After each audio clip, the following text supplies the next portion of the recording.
ವೇದಿಕೆ ಮೇಲೆ ಇರ್ತಕ್ಕಂಥ ಅವರಿವರಿಂದ ಎಲ್ಲ ಗಣ್ಯಮಾನ್ಯರೇ, ಇವತ್ತು ಬಾಬಾ ಸಾಹೇಬ್ ಡಾಕ್ಟರ್ BR ಅಂಬೇಡ್ಕರ್ ಅವರ 134ನೇ ಜಯಂತ್ಯೋತ್ಸವ. ಬಾಬಾ ಸಾಹೇಬರು ಈ ದೇಶಕ್ಕೆ ಕೊಟ್ಟಿರ್ತಕ್ಕಂಥ ಕೊಡುಗೆ ಬಹಳ ದೊಡ್ಡ ಕೊಡುಗೆ. ಈ ದೇಶದ ಮನಸ್ಥಿತಿಗಳು ಬಾಬಾ ಸಾಹೇಬ್ ಅಂಬೇಡ್ಕರ್ ಅವರನ್ನ ಇವತ್ತಿಗೂ ಕೂಡ ಕೇವಲ ಜಾತಿಗೆ ಸೀಮಿತ ಮಾಡ್ತಾ ಇದ್ದಾರೆ. ಎಲ್ಲೇ ಹೋದ್ರೂ ಕೂಡ ಇವತ್ತು ನೋಡ್ರಿ, ಭಾರತ ದೇಶದಲ್ಲಿ 2 ಅಮರ ಜ್ಯೋತಿಗಳು ಎಂದು ಆರ್ಲಾರ್ದಂತ ಜ್ಯೋತಿಗಳ ಹತ್ರ ಒಬ್ಬರ ವಿಶ್ವಗುರು ಬಸವಣ್ಣ ಮತ್ತು ಬಾಬಾ ಸಾಹೇಬ್ ಅಂಬೇಡ್ಕರ್ ಅವರ ಮಾತನ್ನು ಸ್ಮರಿಸ್ತಾ ಇವತ್ತಿನ ಈ ಸುಂದರ ಕಾರ್ಯಕ್ರಮ ಡಾಕ್ಟರ್ BR ಅಂಬೇಡ್ಕರ್ ಅವರ 134ನೇ ಜನ್ಮ ದಿನಾಚರಣೆ. ಇವತ್ತಿನ ಈ ಕಾರ್ಯಕ್ರಮದ ವೇದಿಕೆಯಲ್ಲಿ ಆಸೀನರಾಗಿರ್ತಕ್ಕಂಥ ಎಲ್ಲ ಗಣ್ಯರಿಗೆ ನಮಸ್ಕಾರವನ್ನು ತಿಳಿಸ್ತಾ, ಇವತ್ತಿನ ಕಾರ್ಯಕ್ರಮದಲ್ಲಿ ಆಸೀನರಾಗಿರ್ತಕ್ಕಂಥ ಎಲ್ಲ ತಾಯಂದಿರಿಗೆ, ಹಿರಿಯರಿಗೆ, ಯುವಕರಿಗೆ ಮತ್ತು ಪತ್ರಿಕಾ ಮಾಧ್ಯಮದವರಿಗೆ ನಮಸ್ಕಾರವನ್ನು ತಿಳಿಸ್ತಾ, ದೇಶದ ಅತ್ಯಂತ ಶ್ರೇಷ್ಠವಾಗಿರ್ತಕ್ಕಂತಹ ವ್ಯಕ್ತಿ ಡಾಕ್ಟರ್ BR ಅಂಬೇಡ್ಕರ್ ಅವರು ಅಖಂಡವಾಗಿರ್ತಕ್ಕಂಥ ಭಾರತಕ್ಕೆ ಒಂದು ಶ್ರೇಷ್ಠವಾಗಿರ್ತಕ್ಕಂಥ ಸಂವಿಧಾನವನ್ನ ಕೊಡಮಾಡಿರ್ತಕ್ಕಂಥದ್ದು. ಆ ಸಂವಿಧಾನವನ್ನ ಸುದೀರ್ಘ ಹಲವಾರು ದೇಶಗಳ ಸಂವಿಧಾನಗಳನ್ನ ಅಧ್ಯಯನ ಮಾಡುವ ಮೂಲಕವಾಗಿ ಶ್ರೇಷ್ಠವಾಗಿರ್ತಕ್ಕಂಥ ಅಂಶಗಳನ್ನ ಅದರಲ್ಲಿ ಅಳವಡಿಸುವ ಮೂಲಕವಾಗಿ ಸುಮಾರು 2 ವರ್ಷ 11 ತಿಂಗಳು 18 ದಿನಗಳವರೆಗೆ ಶ್ರೇಷ್ಠವಾಗಿರ್ತಕ್ಕಂಥ ಸಂವಿಧಾನವನ್ನ ಈ ದೇಶಕ್ಕೆ ಕೊಡಮಾಡಿ. ಸಂವಿಧಾನವನ್ನ ಅಂಗೀಕರಿಸಲ್ಪಟ್ಟಿರ್ತಕ್ಕಂಥ ದಿನ 1949 ನವೆಂಬರ್ 26. ಅವತ್ತಿನ ದಿನ ಒಂದು ಪತ್ರಿಕಾಗೋಷ್ಠಿ ನಡೆಯುತ್ತೆ. ಆ ಪತ್ರಿಕಾಗೋಷ್ಠಿಯಲ್ಲಿ ನ್ಯೂಯಾರ್ಕ್ ಟೈಮ್ಸ್ ನ ವರದಿಗಾರ ಒಂದು ಪ್ರಶ್ನೆ ಮಾಡ್ತಾರೆ, ನೀವೊಂದು ಶ್ರೇಷ್ಠವಾಗಿರ್ತಕ್ಕಂಥ ಸಂವಿಧಾನವನ್ನ ಈ ದೇಶಕ್ಕೆ ಕೊಡಮಾಡಿದ್ದೀರಾ ಅಂತ ಹೇಳಲಿಕ್ಕೆ ಬಯಸ್ತೇನೆ. ಇವತ್ತು ಬಹಳ ವಿಶೇಷವಾದಂತಹ ದಿವಸ. ಒಂದ್ ಕಡೆ ನಾವು ಬಸವ ಜಯಂತಿಯನ್ನು ಆಚರಣೆ ಮಾಡ್ತಾ ಇದೀವಿ ಇವತ್ತು. ಹೀಗಾಗಿ ಬಸವ ಜಯಂತಿ ಶುಭಾಶಯಗಳನ್ನು ಕೂಡ ಈ ಸಂದರ್ಭದಲ್ಲಿ ನಾನು ತಿಳಿಸಲಿಕ್ಕೆ ಬಯಸ್ತೇನೆ. ಬಸವ ಜಯಂತಿ ಮತ್ತು ಅಂಬೇಡ್ಕರ್ ಜಯಂತಿ ಈ 2 ಕಾರ್ಯಕ್ರಮದಲ್ಲಿ ಒಂದೇ ಸಿದ್ಧಾಂತ.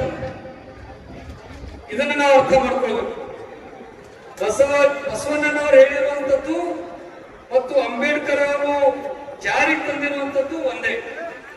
ಅದೇನಪ್ಪ ಅಂತಂದ್ರ 12ನೇ ಶತಮಾನದಾಗ ಬಸವಣ್ಣನವರು ಸಮಾನವಾದಂತಹ ಸಮಾಜವನ್ನು ನಿರ್ಮಾಣ ಮಾಡಬೇಕು ಅಂತೇಳಿ ತಮ್ಮ ವಚನಗಳ ಮುಖಾಂತರ ಈ ಸಮಾಜವನ್ನು ತಿದ್ದುವಂತ ಕೆಲಸ ಮಾಡಿರ್ತಕ್ಕಂಥವ್ರು ಯಾರಾದ್ರೂ ಆಗಿದ್ರೆ ಅದ ವಿಶ್ವಗುರು ಬಸವಣ್ಣನವರು ಅಂತಕ್ಕಂಥ ಮಾತನ್ನು ಈ ಸಂದರ್ಭದಲ್ಲಿ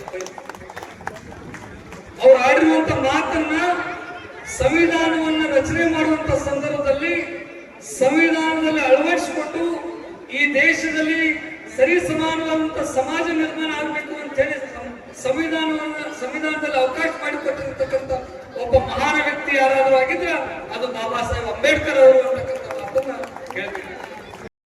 ರಾಜರತ್ನ ಅಂಬೇಡ್ಕರ್ ಅವರು ಇಲ್ಲಿ ಉಪಸ್ಥಿತಿದ್ದಾರೆ.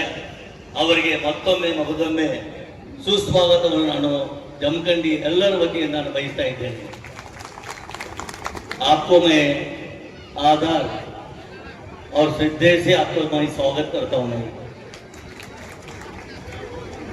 ಈ ಒಂದು ಸಭೆಯಲ್ಲಿ ಉಪಸ್ಥಿತಿರುವ ಆನಂದ್ ನ್ಯಾಮಗೌಡ ಅವರೇ, ಸಿದ್ದು ಬಿಸಿ ಅವರೇ, ಶ್ರೀಶೈಲ್ ದರ್ವಾಯಿ ಅವರೇ, ಯಮನೂರ್ ಪಾರ್ಥಹಳ್ಳಿ ಅವರೇ, ತೌಫಿಕ್ ಪಾರ್ಥಹಳ್ಳಿ ಅವರೇ, ಸುಶೀಲ್ ಕುಮಾರ್ ಬೆಳಗಲಿ ಅವರೇ, ರಾಹುಲ್ ಕಲುತಿ ಅವರೇ, ಹಾಗೂ ದಾನೇಶ್ ಘಾಟಿಗೆ ಅವರೇ, ಅಜಯ್ ಗಣಪತಿ ಅವರೇ, ಕುಶಾಲ್ ವಾಘಮೋರ್ ಅವರೇ, ಯಮನೂರ್ ಗೋಲಂಗಿ ಅವರೇ, ಹಾಗೂ ಸರ್ಕಾರದ ಎಲ್ಲ ಅಧಿಕಾರಿ ವರ್ಗದವರೇ ಮತ್ತು ಇಲ್ಲಿ ನೆರೆದಂತಹ ಸಮಸ್ತ ಮುತ್ತಣ್ಣ ಮೈತ್ರಿ ಅವರೇ, ಯಮನಪ್ಪ ಅವರೇ, ವಾಳೆಣ್ಣವರೇ, ತರುಣ ಸಂಘದ ಸಮಸ್ತ ಎಲ್ಲ ಸದಸ್ಯರೇ, ಅಂಬೇಡ್ಕರ್ ಅವರ ಒಂದು ಕುಡಿ ಇವತ್ತು ಈ ಒಂದು ಕಾರ್ಯಕ್ರಮಕ್ಕೆ ಬಂದಿದ್ದಾರೆ. ನಾನು ಆಕ್ಚುಲಿ ನನಗೆ ಬಂದು ಹೇಳಿದ್ರು, ರಾಜರತ್ನ ಸರ್ ಬರ್ತಾ ಇದ್ದಾರೋ ತಾವು ಬರ್ಬೇಕಂತೇಳಿ. ನಾನು ಇವತ್ತು ಬಸವ ಜಯಂತಿ ಇದ್ರೂ ಕೂಡ ನನ್ನ ಕ್ಷೇತ್ರದಲ್ಲಿ ಸಾಕಷ್ಟು ಕಾರ್ಯಕ್ರಮ ಇದ್ರೂ ಕೂಡ ಇವತ್ತು ಅವರ ಜೊತೆ ಬಂದ ವೇದಿಕೆ ಹಂಚಿಕೊಂಡಿದ್ದೀನಿ. ಬಹಳ ಒಂದು ನನಗೆ ಆ ಒಂದು ಗುಡಿ ಜೊತೆ ಈ ವೇದಿಕೆ ಹಂಚಿಕೊಂಡದ್ದು ಬಹಳ ನನಗೆ ಸಂತೋಷ ಆಗೈತಿ. ಈ ಒಂದು ಕಾರ್ಯಕ್ರಮದಾಗ ಅವರು ಉಪಸ್ಥಿತರಾದಾರ. ಅದಕ್ಕೆ ಇನ್ನೊಬ್ಬರು ಸ್ಥಳೀಯ ಶಾಸಕರು माफ करती है। द हिंदू इंग्लिश पेपर है, मेन स्ट्रीम का पेपर है।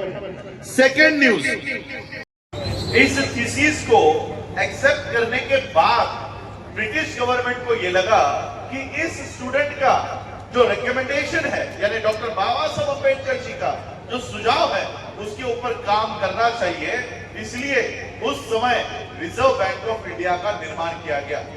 आज इस देश में जो आरबीआई दिखाई देती है, ये जो बैंक्स आप लोगों को आपके कर्नाटक में पूरे भारत में दिखाई देता है, ये किसी और की देन नहीं है, ये डॉक्टर बाबा साहब अम्बेडकर जी की देन है, उनके रिसर्च की देन है, जो आज इस देश में बैंकिंग सिस्टम खड़ी है। समझ रहा है आप लोगों को? आप मुझे बताओ, ये जो बैंकिंग 1923 में 2023 में 100 इयर्स कंप्लीट हुए, 100 इयर्स, इन 100 सालों में क्या इस कर्नाटक में हमारे बहुजनों की कोई बैंक है? आप लोगों की कोई बैंक है? आप सभी लोग पैसे कमाते हो, जॉब कर रहे हो, सभी लोगों के बैंक में अकाउंट है, बैंक में पैसे है, 100 रुपया, 200 रुपया, 300 रुपया, 500 रुपया, 1000 रुपया, 1 लाख रुपया। क्या ये बैंक में जो पैसे आपने रखे हैं, क्या वो आपके मालिकाना बैंक है? क्या कह सकते हो कि मेरी हक की बैंक है, मेरी बैंक है? 80% ऑफ पॉपुलेशन हमारी ये गवर्नमेंट बैंक में पैसा रखती, प्राइवेट बैंक में नहीं रखती, कल को डूब गई तो। और गवर्नमेंट बैंक भी कौन से है? State bank of India, SBI. SBI में हम सबके पैसे हैं।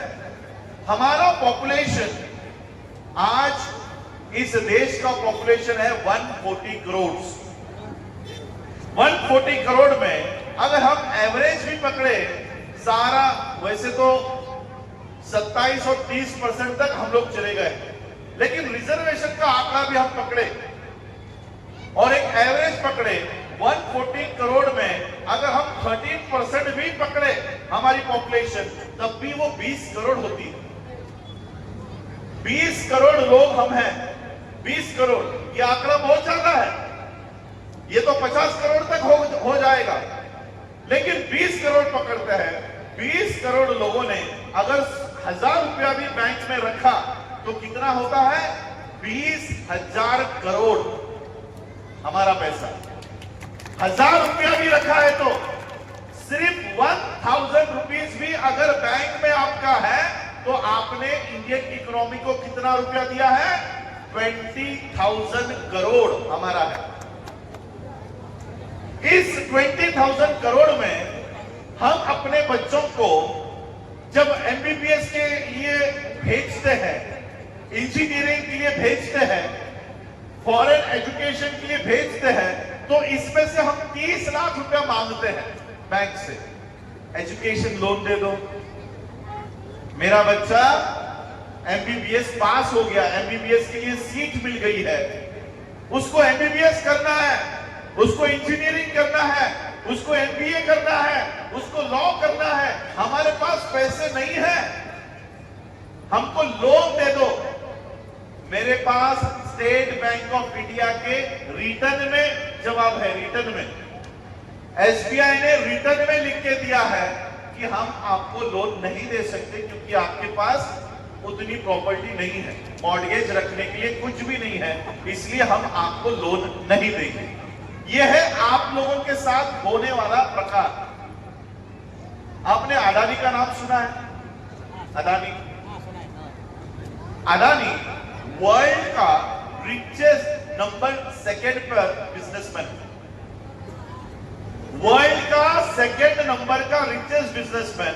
अभी आप खुद सोचो कि अडानी जैसा बिजनेसमैन अपना कमाई का पैसा एसबीआई में रखता होगा क्या? एक गवर्नमेंट बैंक में वो पैसा रखता होगा क्या? नहीं। ये मैं गूगल कर रहा हूं आप लोगों के ही सामने। गूगल में आप लोग भी कर सकते हो, SBI